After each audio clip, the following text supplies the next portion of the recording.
welcome everyone. Welcome back to my channel. Today we are resuming and part 2 higher tier paper 2 June 2023 Maths Edexcel. Well, we are running Christmas offer, and in that Christmas offer I'm doing a live classes on paper solving and mock paper solving at just £4 per hour, and GCSE classes are just £6 per hour, and A-level classes I'm giving straight 30% discount. So if you want to enroll or you want to book a free demo for any subject from year 1 to year 13, just email us at akzsiacademy@gmail.com.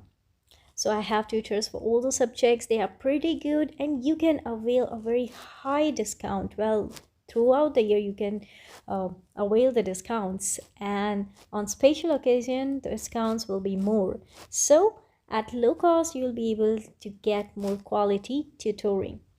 Question 20 says ORT is a triangle, OT is A, which is already labeled in the diagram, RT is B, M is the midpoint of QR such that OM ratio MR is 2:3.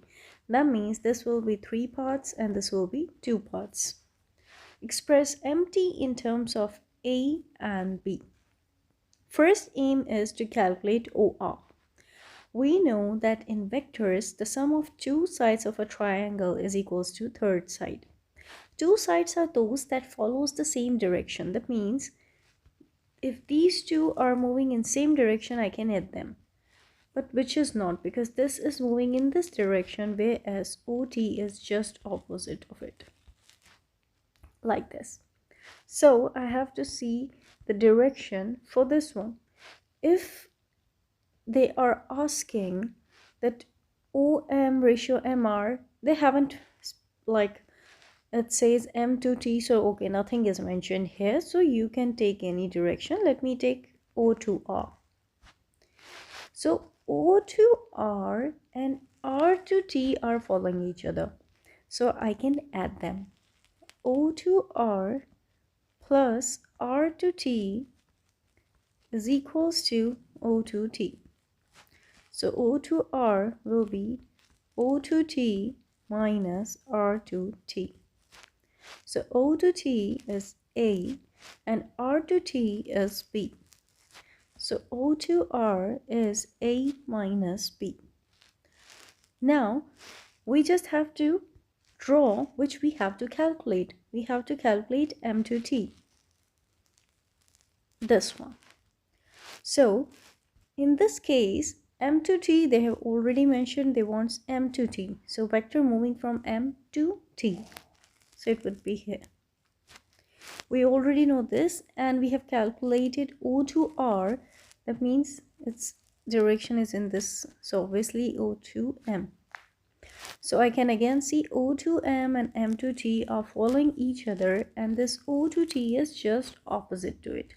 So I can add O to M plus M to T is equals to O to T. O to M is 2 parts out of 5 parts. I have to convert this ratio into a proportion.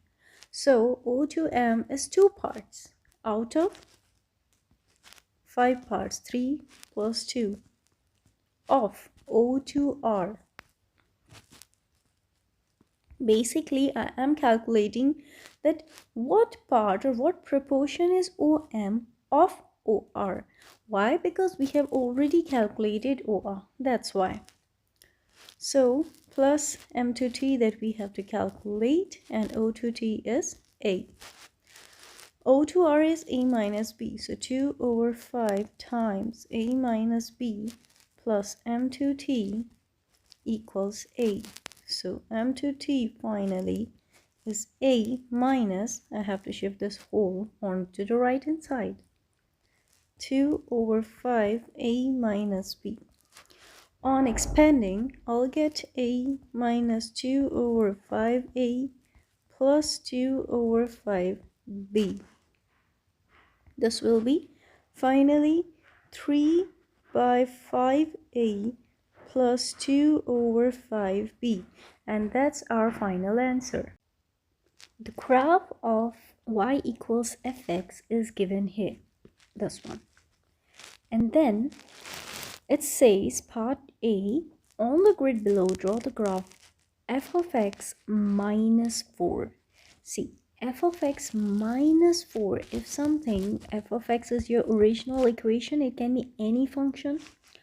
If it's plus a, that means this by this unit, if you're adding something to f of x, it means that you have to translate. Ultimately, this question is about the transformation of graph. So you have to translate the whole graph a units it basically y-axis.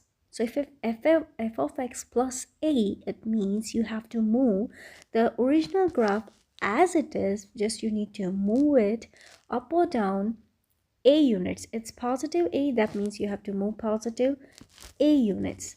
Here it's mentioned f of x minus 4, that means you have to move this whole graph as it is in y direction down 4 units, because it's negative 4, that means you have to move down. So every point will be shifted.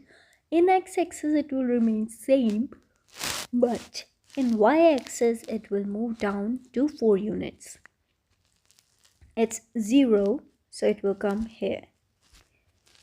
This one is at 1, so it will come here.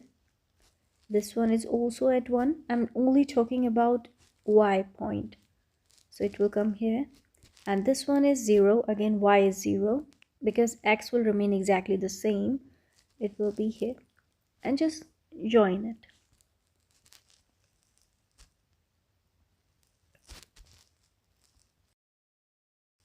So actually it has to be here, but I'm showing you it here, that how you can draw it so that you can understand it properly. Now let me just draw it here finally, which would be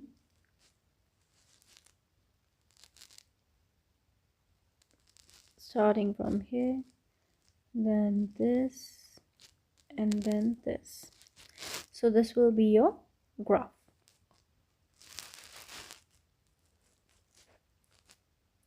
On the grid below, draw the graph of f of negative x. If something is inside this one, it means you just have to do that with your x-axis. This is your original equation, f of x. And whatever you're writing inside this one, inside this bracket, that means that will happen to your x-axis. It means every value of y remains exactly the same, but every value of x will become negative.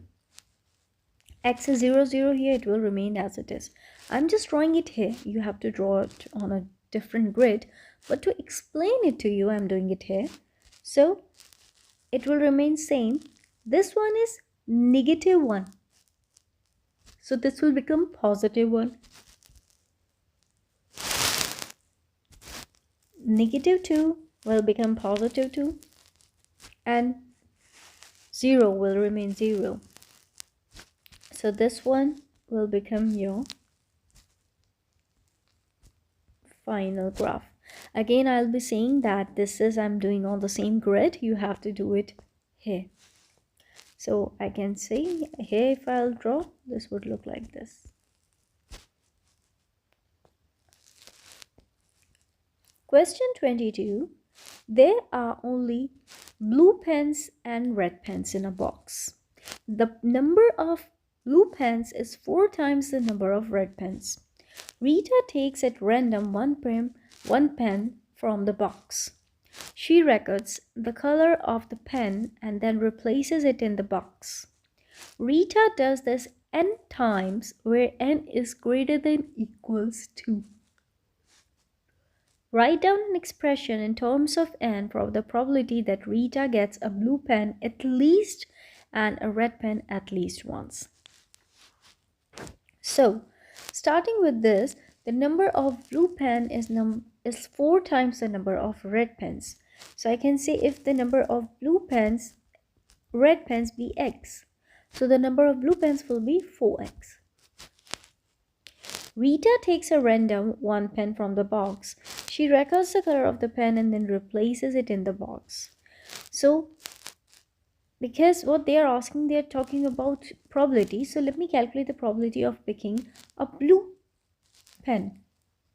So it would be there are 4x pen out of 5x.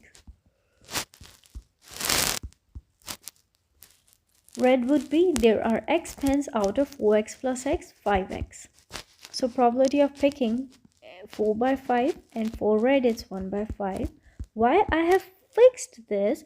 Because if you have seen the previous questions of counters or balls, if you're picking it 2 times or 3 times, the probability keeps on changing because there was no replacement. If you have taken out one ball, now the bag will be having one less ball.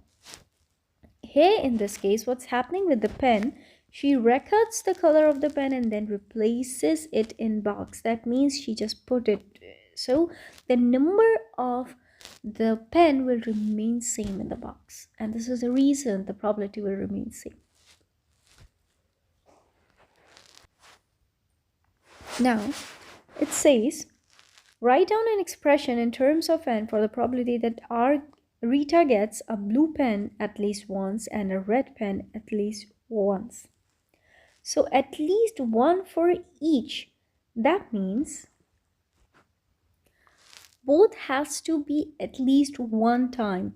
So there's only one possibility where we pick all the pens if it's for number of times you're picking, and if it comes out that all the pens are red, that's the case where you will not find at least blue. Or when I'll pick all the blue pens in every picking, at every pick I'm gonna pick blue pen, then this is the only case where you will not find any blue pen. But they want that both the pen has to be once a time, at least once. So probability when I'll get all the blue, that is blue is 4 by 5 n number of times, because multiplied by 4 by 5 multiplied by 4 by 5. Similarly for red, 1 by 5 whole to the power of n. This is probability when I'll get all blue pens or red pens. In this case, these are the two exceptional cases where you will never satisfy this one. So that's why I'll subtract it from 1. The exceptional cases, we subtract those cases that do not follow, that do not satisfy the equation. If you do 1 minus, that means you will get all the probabilities in which this will fall. Ultimately, I can say if I'll do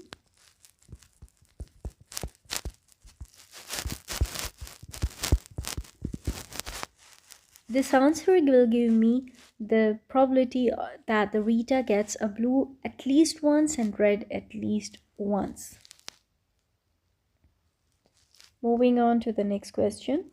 Here are the 3 similar triangles ABG, this one, ACF, this one, and ADE, this one. These 3 are similar. Similar triangles or similar figures are those figures in which the corresponding angles remain exactly the same, but the sides are in ratio, corresponding sides. So maybe if one side is twice of other, so every side will be twice of other one.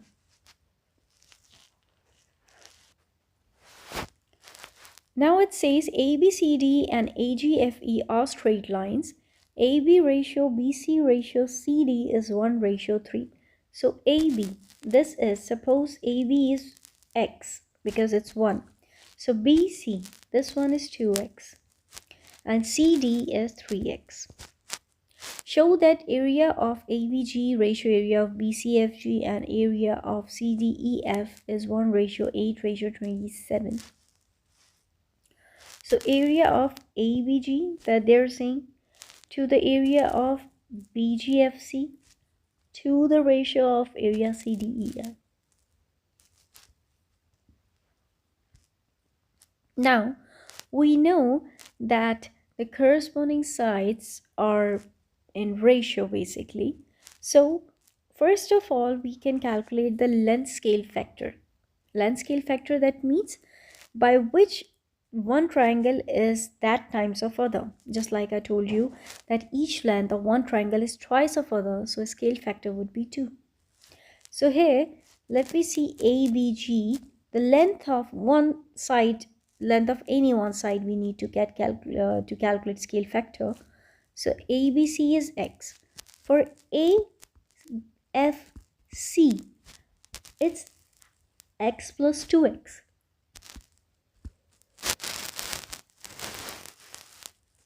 For this bigger one, which is AED, corresponding is x plus 2x plus 3x, which is 6x. So ratio is 1 ratio 3 ratio 6. This is basically, I will calculate the ratio of scale factors. Simple.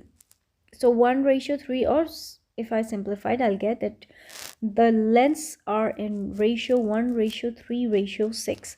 So if the length scale factors are in ratio 1 ratio 3 ratio 6, so area scale factor is always square of length scale factor. So then ratio of area scale factor of each will become square of 1 ratio square of 3 9, ratio of square of 6 is 36. So 1 ratio 9 ratio 36. So let's say the area of this be y. Then area of this whole will be y times 9. That is 9y. So if area of ABG is y, so area of bigger triangle AFC, we know for that it's 9 times, so 9y. We have to calculate area of this one. Obviously, this whole area is 9y. And out of that, if I'll subtract this one, y, I'll get 8y. So area of triangle BGFC is 9y minus y, which is 8y. Now, calculate this whole area. If this whole area is what? 36 times y. So area of ADE is 36y. I have to subtract this one. We know this whole was 9y. So subtract 36 minus 9y will give you 27y. So ratio is area of ABG is y, area of BCFG is 8y, and area of CDEF is 27y. So ratio is finally 1 ratio 8 ratio 27. That's your final answer. This is our last question. It says the diagram shows 8 identical regular octagons joined to enclose the shaded shape. Each octagon has side of length A. Find in terms of A an expression for the area of the shaded shape. Give your answer in the form P times 2 plus root 2 times A squared. And P is an integer. If length of each one, what's mentioned here? The octagon, each one has length A. So that means every length you would be seeing here is made up of A. So what we need to do, we have to calculate the expression for the area of shaded shape. So this shaded shape is made up of this square. First of all, these extra triangles are there, but obviously we do have this square. So I can easily calculate the area of the square. How? Because this side is A, this part is A, this part is A, this is A, and A. I just need to calculate only this part, the length for this part. Then I can easily calculate the area. For this part, again, I'll be saying that It's mentioned that this side is also A and this is also A. That means this smaller triangle that you will see is an isosceles triangle, which I'm drawing it here. This is A, this is A. Let me divide this an isosceles triangle into two right angle triangles and two equal, because it will go to the midpoint. So I want to calculate this one. And there is one more thing which we can just simply apply, which is that this angle is nothing but 90 degrees. So this angle is 90 degrees, this one. Why? Because we have to calculate the angle. We know that angle of octagon is what? N minus 2 times 180. So 6 times 180. That will give you sum of all the angles of octagon, and divided by 8 will give you one value of angle, or one angle of octagon. This will give you 2 times 3, 2 times 4, 2 times, like directly cancel it with 4. So 4, 45.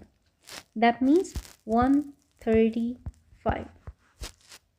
So this angle is 135. Similarly, this is 135. So together is this 270. So third is what? 360 minus 270. So 360 minus 270 will give you 90 degrees, which means this smaller triangle is right angle triangle. That's it. And now it's very easy. So this triangle is 90 degrees, which has base as A and height as A. So we can calculate this length. This length is what? I can apply Pythagoras theorem. So it's like this actually. If I rotate it, and let me show you, I need to draw this one here. Exactly, it's looking like this one. I mean, not very exactly, but this is how I'm just representing it, this one and this one. So now this is 90 degree actually.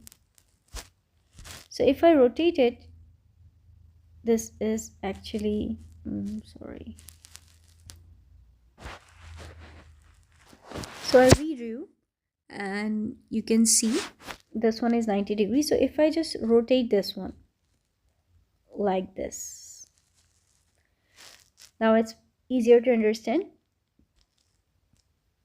This we have seen A, and this we have seen A. So this is actually hypotenuse. And I told you hypotenuse, if like the orientation of triangle is difficult to comprehend, the side opposite to right angle is always hypotenuse. So this is right angle, so obviously this is going to be hypotenuse. A squared. This is 2a squared. Let's say this is y. So hypotenuse is root 2a. So I get to know that this is root 2a. This was a and this was a. So a plus root 2a. That means this is 2a plus root 2a.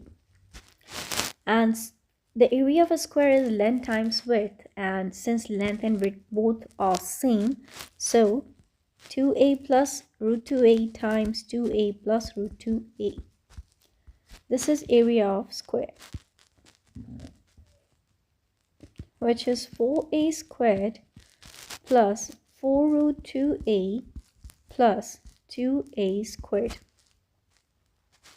6a squared plus 4 root 2a squared. That's the area of square. Now area of this triangle is what? Half times base times height. Simple. So half times base times height. So a squared by 2. Each triangle is a squared by 2. So 4 triangles, a squared by 2 times 4, which is 2a squared.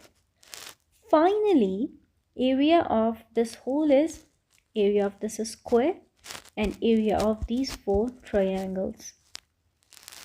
So that means we have to add these up. 6a squared plus 4 root 2a squared plus 2a squared.